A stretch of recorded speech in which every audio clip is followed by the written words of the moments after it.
Alright, what is up, YouTube? It's K right here. I'm back with another good boxing video live stream for today.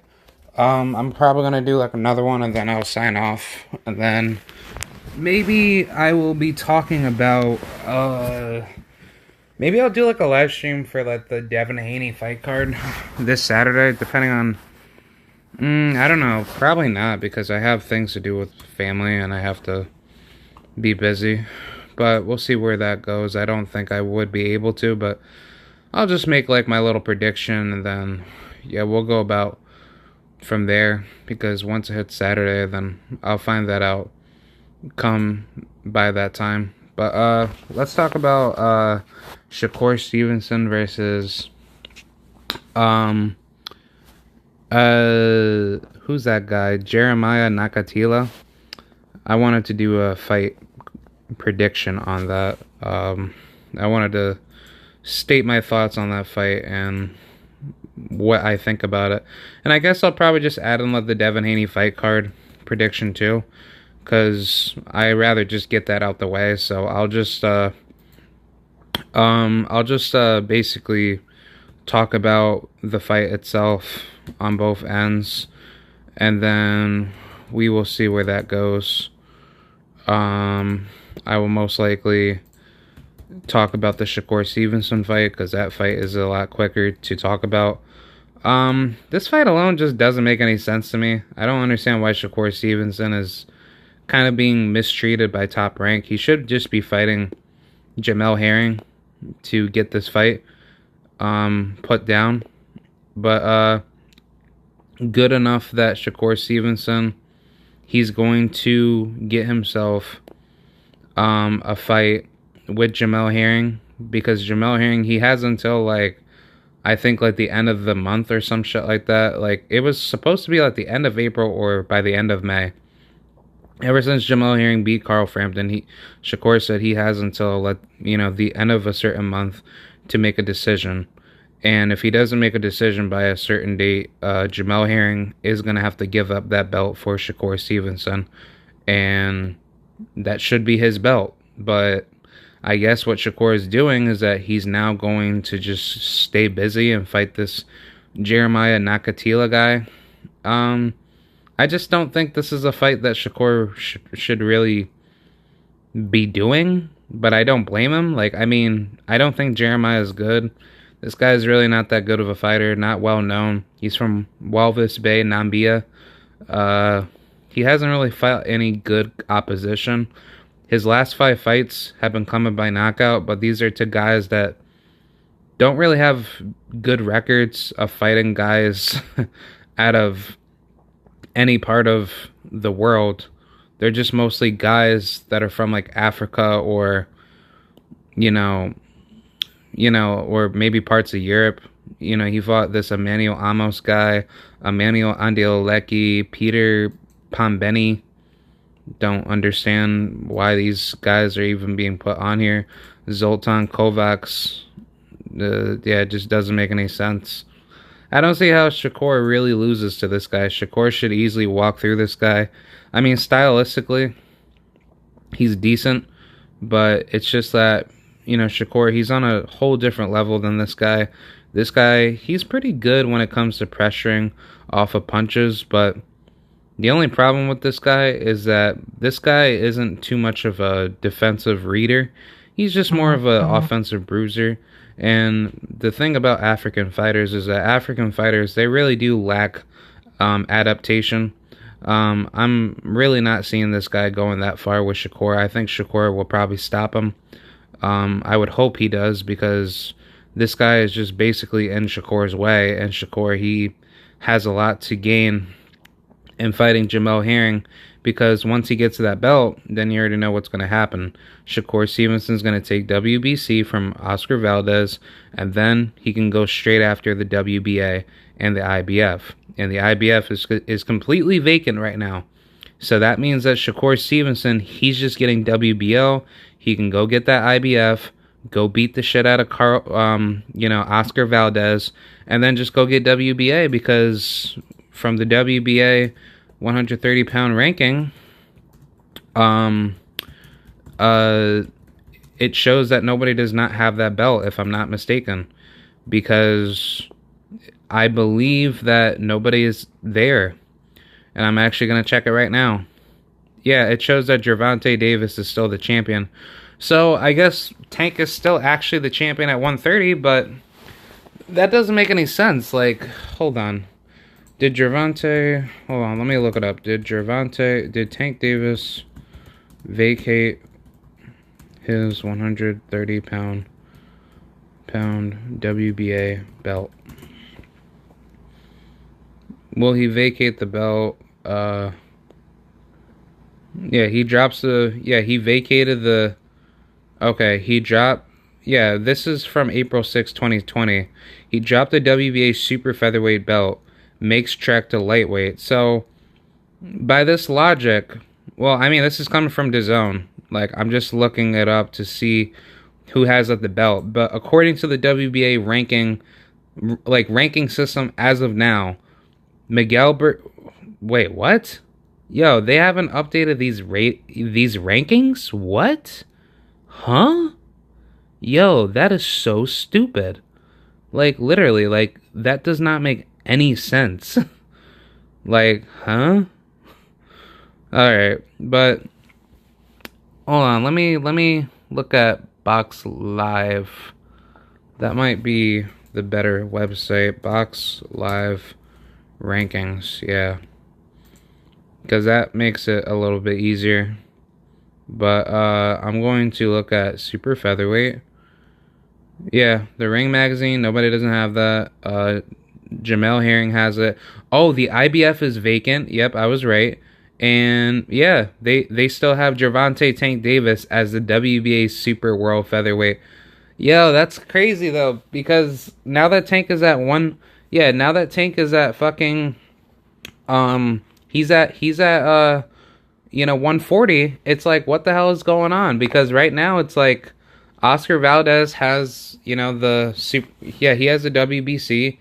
The IBF is completely open, so that means Shavkat Rakimov was probably going to get the title, or maybe I'm probably going to say Tevin Farmer. Tevin Farmer is going to get the IBF. Jamel Herring, he's going to lose his belt. I mean, good enough that Abraham Nova, he's number 5, so he's probably going to get the belt from Jamel. Because if Jamel's not going to fight anybody, which I think by the WBO rankings, and he's ranked number 12 by the IBF rankings, which that doesn't make any sense because he's better than most of these guys. And he is also ranked number 5 by the WBA, and he is ranked... Oh, wow, he's not even ranked by the WBC? What? That is so stupid. Yeah. Shakur got dropped out of the WBC rankings. Yo, that's so stupid, man. That makes zero effing sense. That does not make any fucking sense. That is, like, so stupid. And O'Shaquie Foster, he's number 2. I mean, honestly, man, it's kind of good that Shakur, he's already getting his opportunity, because once he gets that belt at 130, it's going to be a lot easier for him to make it higher in the ranking system. So I think Shakur, he just wants to get that WBO because he knows that Bob Arum, he has close ties with the WBO, but I don't think that makes any sense, because it's like Shakur Stevenson, all he has to do is just, have his fight that's contractually obligated with Jamel Herring. He's gonna he's gonna roll through this African dude that nobody doesn't know, and then once he defeats him, then I probably say just go after everybody at 130, because right now what we see here in the featherweight division is just simply that if Shakur gets the WBO, all he has to do is just get Oscar Valdez, get his ass out the way, and then whoever's going to get the belt for the IBF, he could just go for the IBF, unify, become undisputed, go up to 130 or 135. Probably do the same thing, because we all know that Devin Haney, he's going to probably have to fight, or he's going to... I would hope he gets the Teofimo Lopez fight. If Teofimo Lopez does not state that he's not fighting Devin Haney next, and he's going to move up to 140, then it's all fuck all for Devin, because it's like Devin's not going to, try to dispute with the WBC and try to ask him, hey, can we get all three of these other sanctioning bodies, together, so that way, he could go for, undisputed, because you already know who's going to be there trying to get all those belts, because those belts are going to be free, and all those retards that think like, oh yeah, I'm going to go up there and I'm going to take all these belts, but it's like, no, you guys are not going to take the belts. But either way, it's just that Devin Haney, he needs, basically from the looks of it, Devin Haney just wants to get undisputed. He does not care what the, what the outcome may be. He just wants to have Teofimo have the balls to fight Devin Haney. And then when Devin Haney beats Teofimo Lopez, then he's going to move up to 140. And then boom, you got everything set, set in stone. George Kambosos is number 1 by the IBF and the WBO. So this fight alone makes a lot more sense on Teofimo's end. Well, it's not even like a mandatory fight that Teofimo really had to take. He's just obviously avoiding Devin for the sake of him keeping his titles much longer. But I think when this fight is over with Kambosos, if Kambosos beats Teo, then that'll be an easy ticket for Devin to go after him and take him out. But if Teo beats Kambosos, Devin needs to actually apply more pressure to Teo, because what Teo's going to do, he's going to make up that bullshit to say why he doesn't want to fight Devin, blah blah blah, I'm going to move up here, blah blah blah there, and it's all fucking bullshit. Devin Haney is better than Teo, and I mean, with this fight coming up with Jorge Linares, I think this will be a very, very difficult fight per se. Now that I've already finished up my prediction with Shakur, honestly, yeah, let me finish that up. I think Shakur Stevenson will stop this guy. I don't see this guy lasting.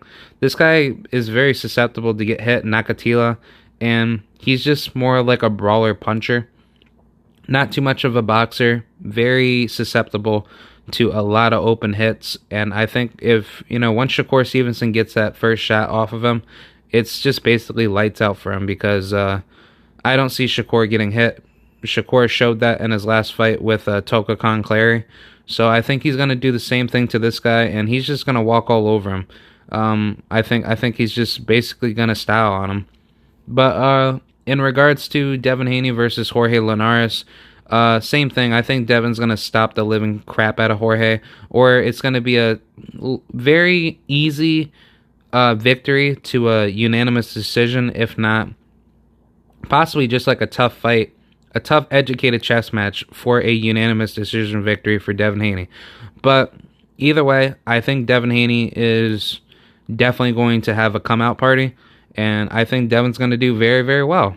See, now, as far as the situation goes, if Teofimo does vacate all his belts and goes up to 140, Devin could actually just... Well, I don't even think Devin would want to, because he wants to move up. He doesn't want to just be sitting there and not having to, wait this whole time with all these other sanctioning bodies. But let's just say, if it was possible to get all 3 other major sanctioning bodies to get the belts, then Devin could challenge for that, if that's possible. And I would do that if I'm Devin Haney. If I'm Devin Haney and I have the opportunity to get all the 3 other belts, or 3 other major sanctioning body belts, if Teofimo, vacates and moves up, then I will do that. But if they're not going to give that to you, then I would just say, fuck it, move up. Which I would probably still say, still go for undisputed, because it's like, that's, legacy being padded, and it's good to pad your stats, and I think Devin, he's going to be on his way to greatness at 140 and 147, so I think that if he's still able to make lightweight, which he did say it's getting harder for him to make 135, so I think Devin, he just needs to acknowledge that if he's able to take the challenge, or to take these challenges while he's still at 135 until he has to move up, then go for it. But if he can't go for it, then I think we all understand why Devin needs to move up, because Devin, he's going to get bigger. It's, it's not going to be any question to show that Devin Haney, he needs to get all these other belts from Teo, and then just make it history. Teofimo, he loses, good, move up to 140, get your ass beat up there, and then boom. I think Devin Haney is, at the goods. He's at the best in the world, and nobody's going to basically F with him. But I think Tio, he's just basically just playing mind games, and he's acting like as if he's going to dominate, Devin in the future, and it's just not true. If that was true, then Teofimo Lopez would have been able to, fight Devin, or he would have been fought Devin, and then that would have showed, his skill sets a lot, quicker. Now, as far as the other fights go, I'm actually pretty happy for these fights. Let's talk about, I guess, one of the fights on the Devin Haney, Linares undercard, as I think it's the co-main event. It's for Melissa Hernandez versus Shondell Cameron. It's for her super lightweight, or 140-pound junior welterweight title for the WBC. I think this fight is amazing for Melissa, and I think it's going to be a pretty surprise night for Shondell Cameron. See, now, I don't really think so high on European fighters all the time, but Shondell Cameron, she is a good fighter. I do love watching her. She's amazing at what she does, but I think Shondell, she's overlooking Melissa, because what she said about Melissa is kind of disrespectful in a way. And I'm not just saying that because she's Puerto Rican and I just stand up for all the Puerto Ricans. It's just, how she kind of views Melissa as trying to overlook her. And, I get that. Some fighters have that cocky mentality, which, it's fine. You guys can think like that. But at the end of the day, when you meet your contemporary in the ring, it's going to be a whole different night when you step inside that squared circle and then you meet a punch that you've never liked. And I think Shondell, she is a good fighter, but I think the one thing that separates her from a lot of other fighters is that the opposition is just not being met with how does she take a punch from a woman that has more technicality than her and could actually outbox her with more slick, style. And I think with Melissa Hernandez, even though she's not in her prime, and, she's pretty much like the older version of her, she's still a very dangerous fighter. Because if you kind of look back at when she got out of, retirement and came back to boxing back in 2016, she was still wrecking ladies that were younger than her. And, not just bums, but actually decent, good fighters that actually had a good record. But I actually do give her credit for that, because one thing about her is that she has such a good style that makes herself very pretentious for her to be, complicated. And I think what Melissa will be doing to Shondell is that she's going to basically, do let the feel out process, maybe try to get a couple shots here and there, but I think eventually when it comes down to where the fight is going to go, I think Melissa could possibly stop her, or she's going to win by a very, maybe close or somewhat, oversighted unanimous decision, because I just don't think Shondell has really seen a girl like Melissa. Even though that Melissa is older, but if Melissa was younger, the younger version would definitely give Shondell a lot of problems. And the only reason why I say that is because Shondell, she's not the type of fighter to really use a lot of head movement. She just kind of stands there. She takes a lot of unnecessary punches that should be easily defended, and I think it's mainly just due to the fact that she falls in love with her power too much. But I don't think the power is there, because when we've seen her last 3 fights, she hasn't been knocking people out like she says. She doesn't have this, godlike power that gives her the ability to just touch you and then boom, you're out. She's more of like a volume puncher, but her punches are very predictable. You know what I'm saying? if she actually had a fast hands and you didn't know what was coming, then yeah, I would actually respect that. But her hand speed is very average.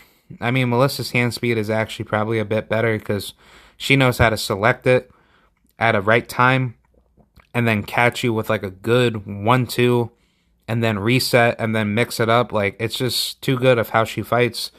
But I think with Shondell, it's not even like that because we've seen other women try to do that and that doesn't really end up going too well.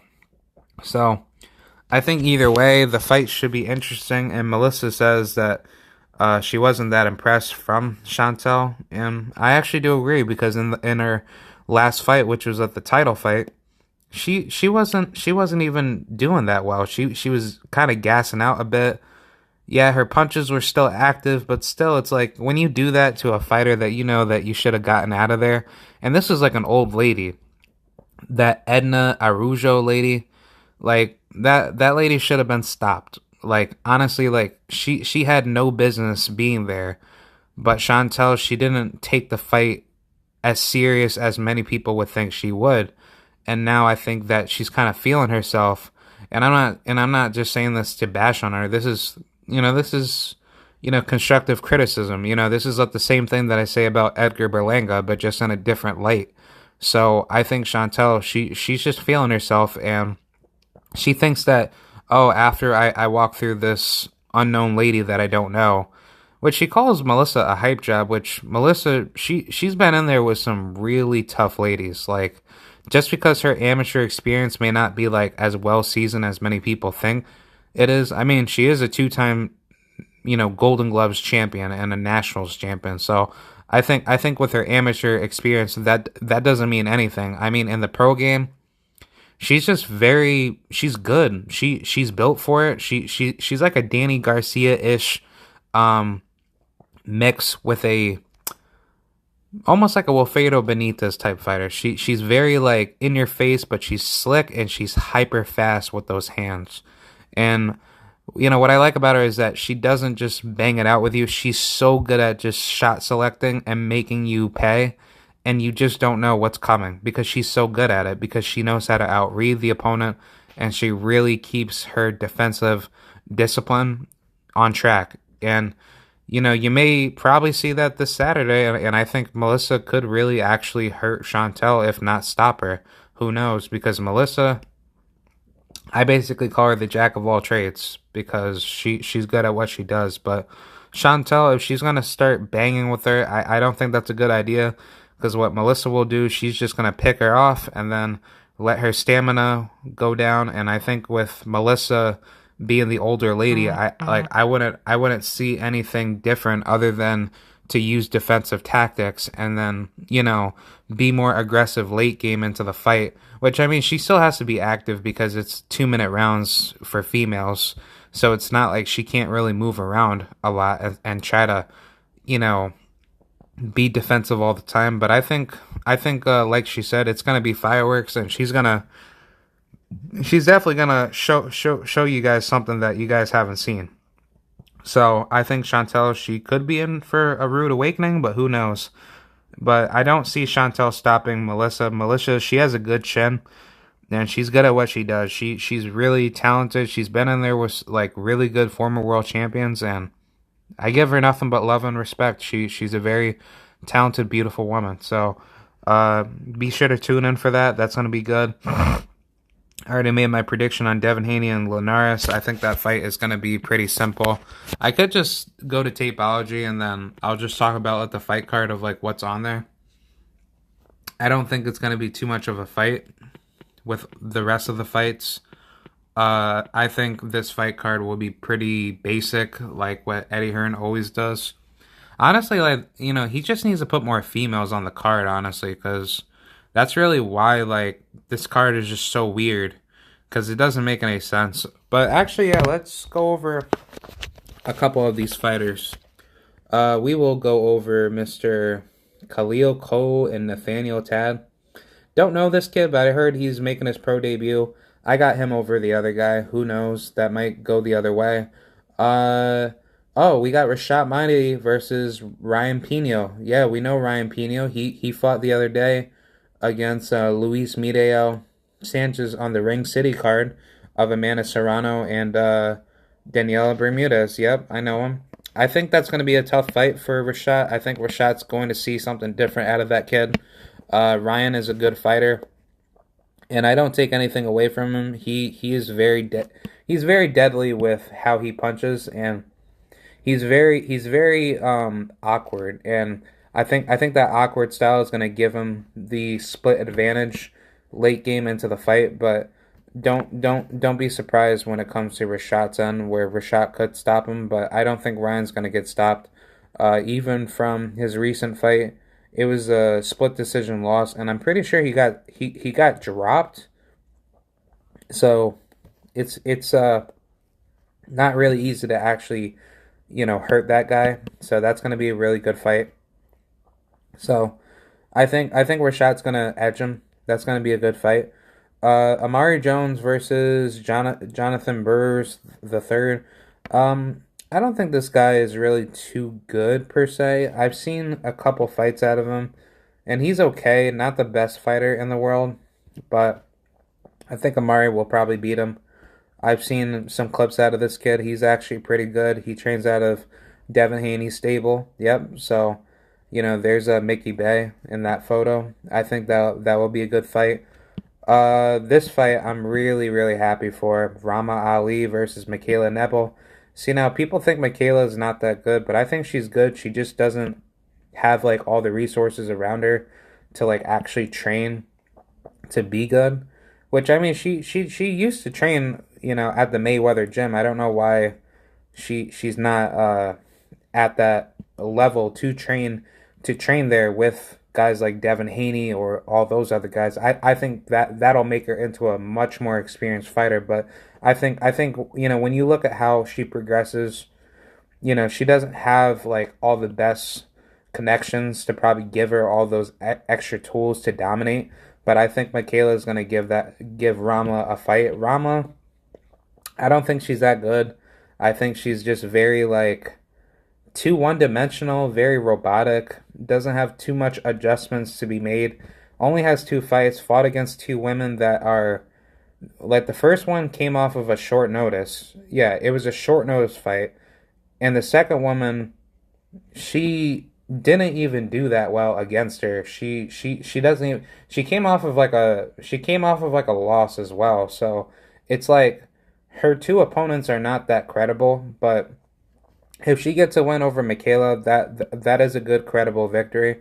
But I don't think it's going to go the distance. I think one of these ladies will get knocked out, but I think Michaela will probably knock her out. And I'll be surprised if she does because Michaela, she looks a lot bigger than Rama. Rama looks very, I'm not trying to be disrespectful, but she she looks like a twig. Like she looks very thin. She looks like that she could easily get clapped by some girl, especially like a woman that has bigger size than her. I mean, Amanda Serrano easily stops her if that was a fight where she had more fights under her belt, but still, it's just like the fact that styles do make fights, but also the physicality of a fighter can determine one way of how a fighter responds to a punches, which that does that does resolve or revolve under styles do making fights because how the fighter is built and how the fighter gets hit really determines how the fight could really change due to tendencies, weaknesses, and physical deficiencies of how they get hit. Because Keith Thurman, he's pretty much at the same way in that manner. He can easily take a punch, and he has a good chin, but when it comes to the body, Keith Thurman is like so susceptible to getting hit to the body, and he doesn't like getting hit to the body, and that shows in like every single fight. But let's go on with these guys. Shane Mosley Jr. versus Jason Quigley. I think this fight will be a good fight. I got Shane over Jason. I don't really like to see a fight like this ever happen again because, from what I heard, this is the same guy, Jason Quigley, that was going to fight Canelo Alvarez when Canelo was at 160. So just to remind you, to all you Canelo retards, this is the same white European that Canelo Alvarez was going to fight for one of his title defenses instead of fighting Jermall Charlo or Demetrius Andrade. And even Triple G for that matter. But still, Canelo Alvarez is a cherry-picking scumbag. But credits to Jason Quigley for stepping up, because Jason Quigley, at least he wanted to take a Canelo fight. But still, the issue just still remains is that why would Canelo select that type of fighter when clearly he could have easily fought Jermall Charlo or Andrade at 160. And then Canelo turned a $40 million offer from Andrade to go for undisputed for all the belts. Canelo fans are stupid. But let's go on with this fight. Shondell versus Melissa. I think Melissa will probably stop Shondell, but I wouldn't be surprised if Shondell comes with something different. But I got 55-45 Melissa's way. I think Melissa is going to give a very good fight. And if she is successful, then I will give her all the love in the world. But Shondell, she does have some tricks up her sleeve. So whoever wins out of this fight, congrats to you, and may the best lady win. But I think Melissa will have the edge in that fight. Now, the co-main event, I don't care about this. This is Martin Joseph Ward versus... I'm not even going to cover this, because this is why Eddie Hearn sucks at what he does. And actually, weren't we supposed to get Darren Cunningham? Yeah, where's my boy Darren Cunningham? He was supposed to be on this card. So, I don't even know, man. I don't understand why Darren Cunningham's not on this fight card. But either way, that's pretty much what I have to say.